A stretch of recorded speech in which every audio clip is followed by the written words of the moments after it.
Gannon Buhr tries to go for 4 in a row at the Memorial. But is there even anybody else playing this year? Let's talk about it.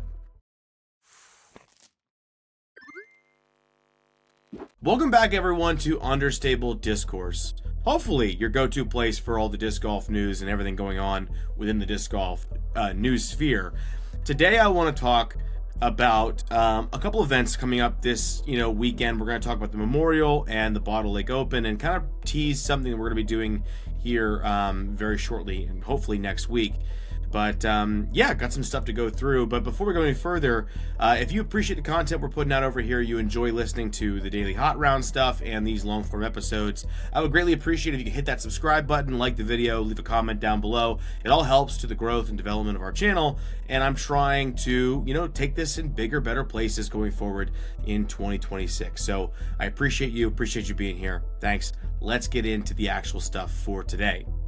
So this weekend we see the Memorial going down, and it's honestly a classic. It's a staple that we've had in disc golf for many, many years. This is the 39th edition of the Memorial, one of the oldest events probably in the country. And we typically see this event being held at the beautiful Fountain Hills and Vista del Camino, two courses that just are kind of iconic within the Arizona side of our sport.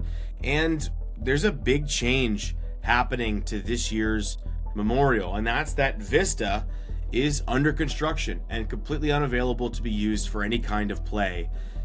And that's having an effect on people, I think, because they've now turned to Red Mountain Park to combine its different course setups to make something that is suitable for the professional side of this event, to sort of, I would say, really try to keep up the level that we expect from the Memorial. And I'm going to be 100% honest with you here. The course doesn't seem too bad, but when you consider the history of the Memorial and kind of the general setup, it's not really surprising to see people being upset about this change. But here's the thing. It's not really going to do anything if you're upset about it. They have no choice in the matter. Vista is shut down. They cannot use it. And then I guess one of the bright sides to that is that Vista will be back in 2027, hopefully, and be bigger, better, and newer than ever with more trees and just be a lot, better of a course, better property. So we're going to have to deal with this for a single year. And we got to see a practice round video go down between Ezra Aderhold and Aaron Gossage, where they kind of went through the course, and Ezra revealed that he has not signed up for the event, and that at the end of the videos, the course did not really inspire him to sign up for the event. And we saw things like a mixture of different kinds of tee pads. The course was very desert style. If you've never played desert disc golf before, it's a very interesting way of doing it. I've never been out to Arizona to play this course, but I have played East Metro Park in Texas. It's very deserty, fire ants, cacti everywhere. It's a vibe. It's a different kind of playing. And it does come with some issues, though. Sometimes you got a lot of holes that are very open, short. Does not feel like you're really having to shape shots. It's more about just raw distance control, understanding how far you're trying to throw the disc, putting it out on wide hyzer, and just hoping that it crashes near the basket. And when we see that Vista was always a course where distance was rewarded, it doesn't feel like this is a great spiritual successor to Vista for this particular year. I mean, like I said, we hopefully won't be dealing with this past 2026, but there also are a lot of greens with OB very tight on the green for that purpose. And the ground is really hard and rocky with a lot of shrubbery and stuff within circle 1 and around circle 2. So discs are going to get absolutely chewed up. They're going to get beaten in. If you want to beat in your plastic, this is the event for it. Bring out all your new discs and play around, and you'll beat them in real nice over at Red Mountain.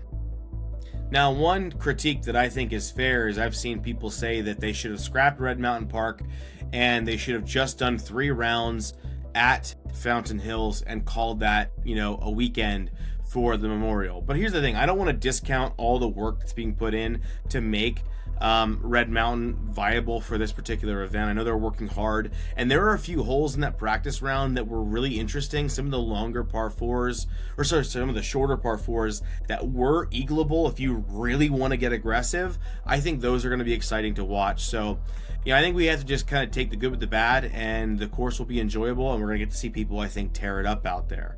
But, when we look at the field, objectively, this is the weakest field I think I've ever seen at the Memorial, especially when you look back past the past 3 years before this. You see names like Gannon Buhr, Anthony Barella, Adam Hammes, Ricky Wysocki, Paul Ulibarri, Eagle McMahon, Ezra Aderhold, Isaac Robinson, Silas Schultz, Aaron Gossage, and this year we've got Gannon, we've got Goose, Parker Welk, New Drew Gibson, and Connor Rock. And that's kind of not to suggest that anybody else in this event isn't fantastic and that they wouldn't torch many people across the country. They probably would, but really when it comes to just the top tier talent, that's kind of it this year. So I think that's happening for two reasons. The first reason is kind of what we already talked about with the removal of Vista and having Red Mountain. I think that's just kind of turning some people off to being in this event. But there's a second reason that I think is a factor here, and that is that the start of the season is pretty close.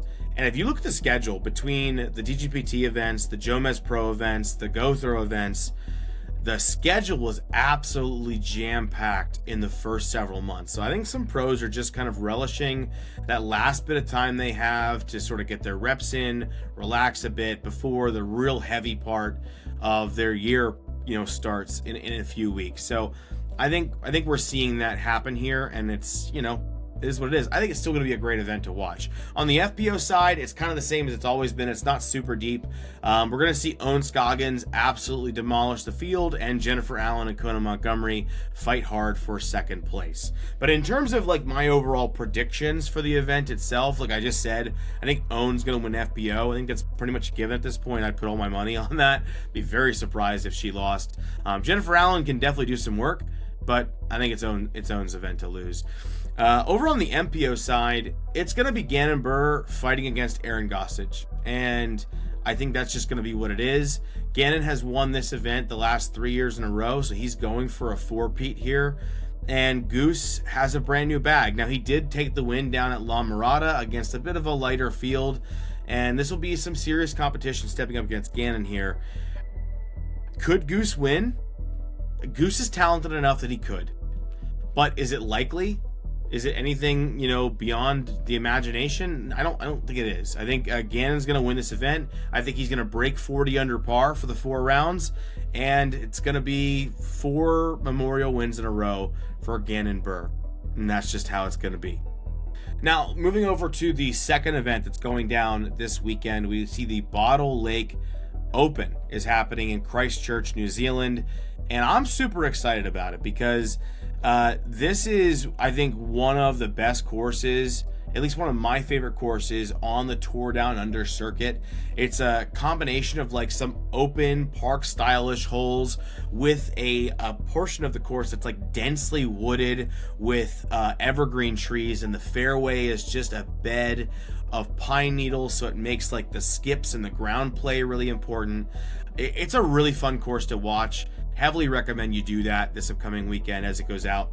And we see that some of the top talent from the American side has definitely left because there's the 2-week stretch between the last event and this one. So it's a great time for a lot of Americans to leave and go back home to get ready for the season. But we have a number of people who have stayed to play this one, and it should prove to have some solid competition. Over on the FPO side, it's really going to come down to Sofia Donica Sarah Hokum, Taylor Chosick, and Chandler Ray, who are going to be battling it out. I think this is going to be Sofia Donica's event to lose, but I wouldn't be surprised to see Sarah Hokum have a solid event, or Taylor Chosick to pop off.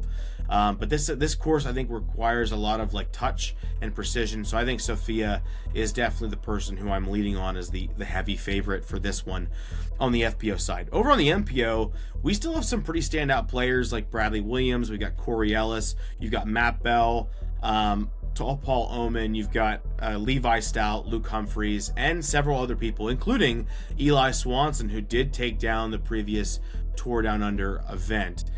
But for me, and I know I keep saying this, and I'm probably one of his biggest advocates like in the disc golf media space, I'm going to lean on Levi Stout for this one. He's won on this track before, and if you look at the course, there are a lot of shots here that require very specific angles, landing zones, and just some low ceiling shots in the woods. And when I think about Levi throwing his like that yellow, I think it's a Takapoo, around the course, he's just so good at this particular type of play that it's hard for me to pick against him. But I can't see past his now fellow teammate Corey Ellis doing some work on this course. But I think Levi Stout is going to be my winner for the Bottle Lake Open. I think you should definitely watch these events. Typically, I think the Memorial, you've got Terry Miller puts out coverage of the Memorial, and then we're going to see, obviously, GoThrow is going to put out some stunning post-produced coverage of the Bottle Lake Open.